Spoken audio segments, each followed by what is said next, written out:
अखिल भारतीय आंगनवाड़ी कर्मचारी कृति समिति के मंच पर उपस्थित सभी प्रतिनिधि, आज जंतर मंतर में उपस्थित 15 राज्यों के यशोदा माताओं को मेरा नमस्कार। आप केवल नारी ही नहीं हैं, जो काम कृष्ण के लिए यशोदा ने किया था वही काम आंगनवाड़ी कर्मचारी अपने गांव के लाभुकों के लिए करती हैं। आखिर आंगनवाड़ी कर्मचारी करती क्या है?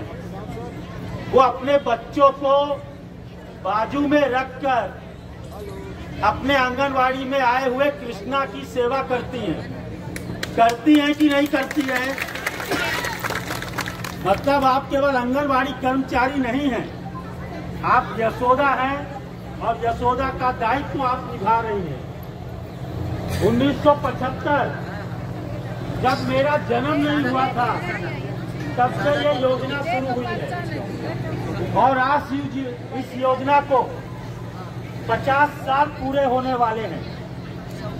लेकिन इन 50 सालों में चाहे कांग्रेस की सरकार रही हो, चाहे चंद्रशेखर की सरकार रही हो, चाहे एच.डी. देवगौड़ा की सरकार रही हो, चाहे वाजपेयी जी की सरकार रही हो, या कि मनमोहन जी की सरकार रही हो, या कि 2014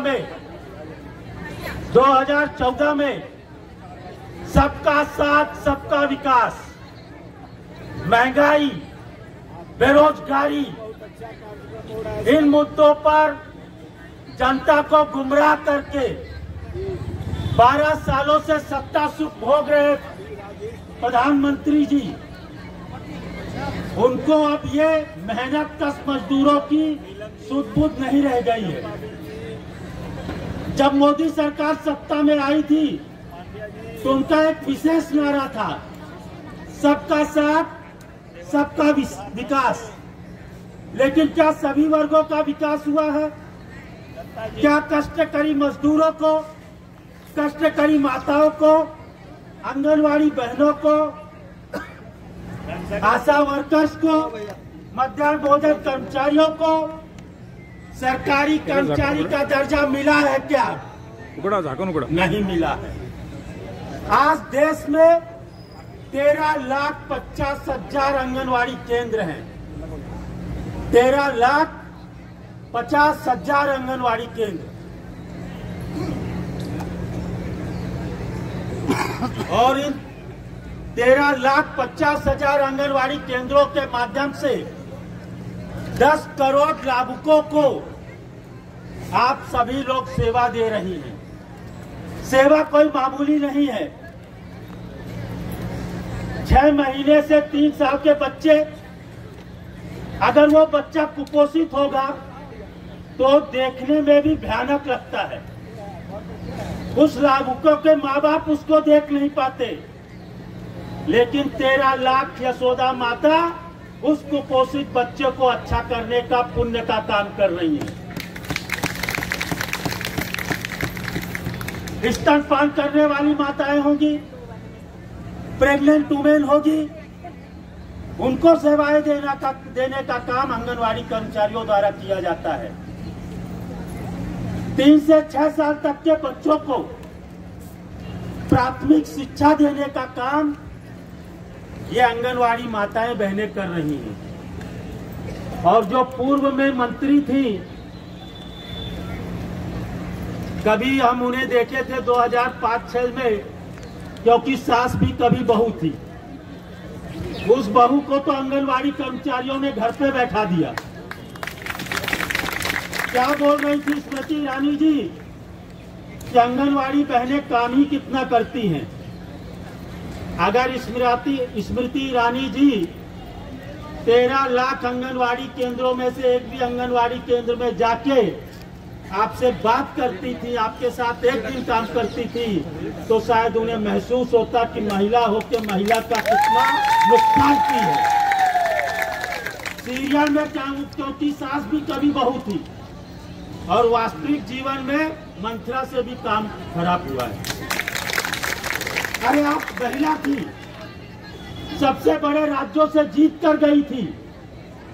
आप चाहती तो 13.5 लाख सेविका और 13.5 लाख उनकी सहायिकाओं का जीवन बदल सकती थी, लेकिन आपने किया क्या?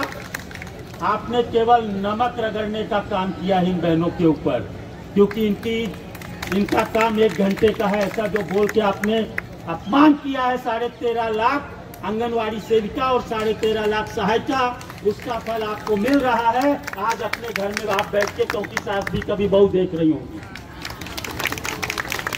अभी दूसरी मंत्री आई है अन्नपूर्णा जी, नाम बहुत अच्छा है, शायद हमारा पेट भर जाए आने वाले 5 सालों में, क्योंकि हमारे कुपोषित बालकों को सुपोषित करते करते हमारी आंगनवाड़ी कार्यकर्ती, हमारी सहायिका ही कुपोषित होती जा रही है।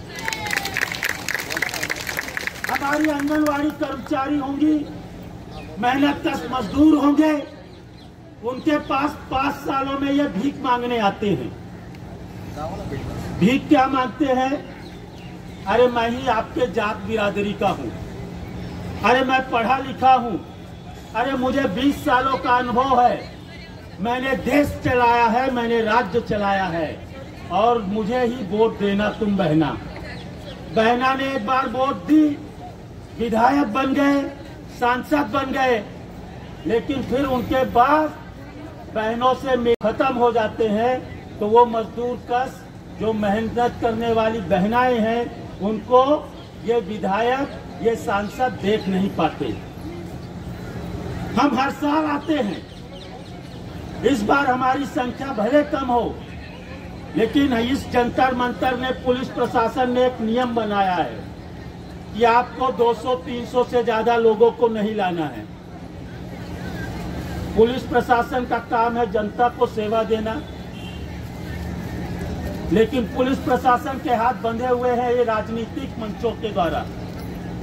उनको जो सूचना मिली है उस सूचना का पालन इन्हें करना पड़ता है। इसलिए आज हमारी संख्या भले देखने में कम हो, लेकिन आपके साथ 26 लाख आंगनवाड़ी कर्मचारी और 10 करोड़ लाभुक आपके साथ खड़े हुए हैं, अपने अपने जगह से आशीर्वाद दे रहे हैं। अरे 2018 में मन की बात के द्वारा 1500 रुपए आपने बढ़ाया। क्या 2018 के बाद महंगाई नहीं बढ़ी? क्या 2018 के बाद शिक्षा का खर्चा नहीं बढ़ा? क्या 2018 के बाद खाने की सामग्रियां नहीं बढ़ी? क्या कपड़ों के दाम नहीं बढ़े? कोरोना के बाद जीवन अस्त व्यस्त हो गया, कोरोना के बाद नौकरियां चली गई। विधायक सांसदों के पगार बढ़ाने में 1 मिनट का समय संसद नहीं लेती, लेकिन सरकार की योजनाओं को, चाहे वो पहाड़ी क्षेत्र हो, चाहे वो ग्रामीण क्षेत्र हो, चाहे आने जाने के लिए रास्ते ना हो, लेकिन आंगनवाड़ी कार्यकर्ती और मददनीश सर के ऊपर वो आहार का टोकरी लेके वो लाभुकों के पास पहुंचती है और उसको 2 टाइम का आहार देने का काम करती है। लेकिन सरकार को ये सब दिखाई नहीं दे रहा है, या कि दिखाई भी देता होगा तो आज के ये मंत्री और ये पंत प्रधान धृतराष्ट्र बने हुए हैं। आपको आंख बंद करके कुछ नहीं दिखाई देगा, आपको अपनी आंखें खोलनी पड़ेगी, आपको आंगनवाड़ी कर्मचारियों की समस्याएं सुननी पड़ेगी, आपको लाभुकों की मांगे जो है आहार बढ़ाने की वो माननी पड़ेगी। आज प्रत्येक राज्य में, हर राज्य में कोई 25,000 रुपए दे रहा है, कोई 8,000 रुपए दे रहा है, कोई 10,000 रुपए दे रहा है, कोई 15,000 रुपए दे रहा है। हर राज्य अपने अपने हिसाब से अपने अपने लोगों को मानदेय दे रहा है। पर केंद्र सरकार कितना दे रही है पता है? केंद्र सरकार केवल 2800 रुपए आंगनवाड़ी सेविकाओं को दे रही है, 4,500 रुपए नहीं दे रही बहनों। 4,500 रुपए में 40% पैसे राज्य सरकार को देने पड़ रहे हैं। मैं मोदी जी से पूछना चाहूंगा, अन्नपूर्णा जी से पूछना चाहूंगा, आप 2800 में अपना घर चला सकती हैं क्या? एक ने शादी की और अलग हो गए। सब सरकार का मिल रहा है, घर, खाना पीना, आना जाना, लेकिन हमारे पास तो हमारे बच्चे हैं, हमारा संसार है, और ये 2800 रुपए में हम जी नहीं सकते। इसके लिए आज हम ये जो अधिवेशन होने वाला है अगले महीने, इस अधिवेशन के पहले हम एक छोटा सा आंदोलन कर रहे हैं अपनी 3-4 मांगों के लिए। हमारे मानदेय में वृद्धि होनी चाहिए कि नहीं होनी चाहिए? एक देश एक नियम होना चाहिए कि नहीं होना चाहिए? आप नियम लाते हो कि एक देश में एक चुनाव होगा, राज्यसभा, विधानसभा, लोकसभा, नगर सेवक, पार्षद, सरपंच, एक देश एक नियम, एक चुनाव। तो अगर देश एक है, हम इस देश के निवासी हैं, तो हमारी सभी माताओं बहनों का वेतन एक होना चाहिए कि नहीं होना चाहिए?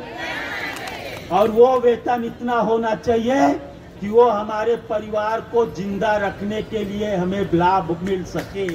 वो वेतन होना चाहिए जितना आप चतुर्थ श्रेणी को देते हैं, जितना आप तृतीय श्रेणी को देते हैं। 55,000 रुपए आंगनवाड़ी सेविकाओं को और 28,000 रुपए उनकी सहायिकाओं को मिलना चाहिए। ये मैं नहीं बोल रहा हूँ, ये कृति समिति के लोग नहीं बोल रहे हैं, ये गुजरात उच्च न्यायालय ने दिए हुए आदेश में लिखा हुआ है कि आंगनवाड़ी कर्मियों को शासकीय सेवा में कायम करने के लिए राज्य और केंद्र सरकार ने नियम बनाने चाहिए। और जब तक नियम नहीं बनाए जा रहे हैं, तब तक आंगनवाड़ी सेविकाओं को तृतीय श्रेणी का वेतन, मतलब 55,000 रुपए, जितना हमारे ऊपर नजर रखने वाली सुपरवाइजर को मिलता है, वो वेतन हमें मिलना चाहिए। और उनकी सहायिकाओं को 28,000 रुपए वेतन मिलना चाहिए। अरे गुजरात उच्च न्यायालय ने निकाल दिए हुए, निर्णय दिए हुए 1 साल बीत गए, लेकिन वो गुजरात की सरकार और ये केंद्र सरकार दोनों आंख बंद करके बैठे हुए हैं। अरे आप अगर कोर्ट के आदेश को नहीं मानोगे, आप संविधान को नहीं मानोगे, तो देश की जनता किसके सामने न्याय मांगने जाएगी? हमारे वोट लेके आप जीत रहे हो, क्या हम इस देश के नहीं हैं? क्या हम मजदूर हैं तो हमारी बातें आप नहीं सुनेंगे? आप जब IAS अधिकारी बनते हो तो आपका पहला कर्तव्य होता है देश की जनता की आवाज को सुनना। यहाँ पे हमारी आवाज दबाने का काम किया जा रहा है और हमें हर बार की तरह नोटिस ली जाती है, थप्पा दे दिया जाता है और बोल दिया जाता है कि आपकी मांगे सरकार तक पहुंचा दी जाएगी। मैं पुलिस प्रशासन से मांग करूंगा, मैं पुलिस प्रशासन से अनुरोध करूंगा, विनती करूंगा कि आपके माध्यम से ये जो हमारी माताएं बहनें दूर दराज से आई हैं, कोई उड़ीसा से आया है, कोई कोलकाता से आया है, कोई बिहार से आया है, कोई यूपी से आया है, कोई MP से आया है, कोई गुजरात से आया है, कोई हिमाचल से आया है, कोई आसाम से आया है, इनकी मांगे सरकार तक पहुंचाई जाए। हमारे प्रतिनिधि मंडल को मंत्री या कि सचिव से बात वार्तालाप कराई जाए ताकि इनके प्रश्न छूटने में मदद मिले। आज इस आंदोलन में सम्मिलित सभी मेहनतकश माताओं को मेरा लाल सलाम। और एक बात मैं आपके समक्ष रखना चाहूंगा कि आज हम FRS के मुद्दे पर सुप्रीम कोर्ट में केस कर सकते हैं क्या? क्योंकि जब हमें कोई न्याय नहीं देता तब हमें डॉक्टर बाबा साहेब अम्बेडकर का संविधान याद आता है, और वो संविधान ने जो हमें अधिकार दिया है तो हम कोर्ट का रुख कर सकते हैं।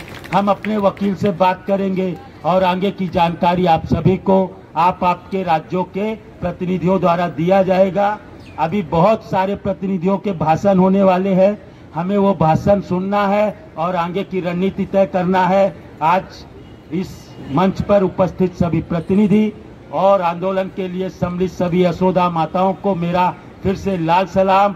जय हिंद, जय भारत। सभी बैठे निमंत्रक और देश भर से आए हुए सब आंगनवाड़ी सेविका मददनीश कर्मचारियों, ये जो अपना आंदोलन है ये आंदोलन आगे लेकर 28 लाख आंगनबाड़ी सेविका को मदद, इसको हमको न्याय दिलाना है। इसीलिए सरकार के ऊपर हम हल्ला बोल करना चाहते हैं। आप जोर से हल्ला बोल करेंगे? तैयार हैं आप? बोल मेरी बहना। इतना सब कैसे होगा? हल्ला बोल, बोल मेरी बहना, और जोर से, जोर जोर से, सिर तान के, डंडा लेके, और जोर से, और जोर से, और जोर से, इस शासन पे, उस शासन पे, और बैनर लेके, और जोर से, आगे वाले बोलो, और पीछे वाले बोलो, दाएं वाले बोलो, और जोर से, जोर जोर से, अरे कलम लेके, और बैनर लेके, और डंडा लेके, और जूता लेके, और इस शासन पे, उस शासन पे, और जोर से, जोर जोर से, आगे वाले आप भी बोलो, जोर से बोलो, दीदी आप भी बोलो, जोर से बोलो, और आप भी बोलो, और जोर से, और जोर से, और जोर से, और जोर से, और जोर से, आगे वाले बोलो, और जोर से। गलती क्यों है? गलती क्यों है? अरे शर्माती क्यों है? और जोर से, और जोर से, राजेश जी आप भी बोलो, और जोर से, और जोर से, डॉक्टर जी आप भी बोलो, और जोर से, जोर जोर से, और जोर से। धन्यवाद भगिंदो।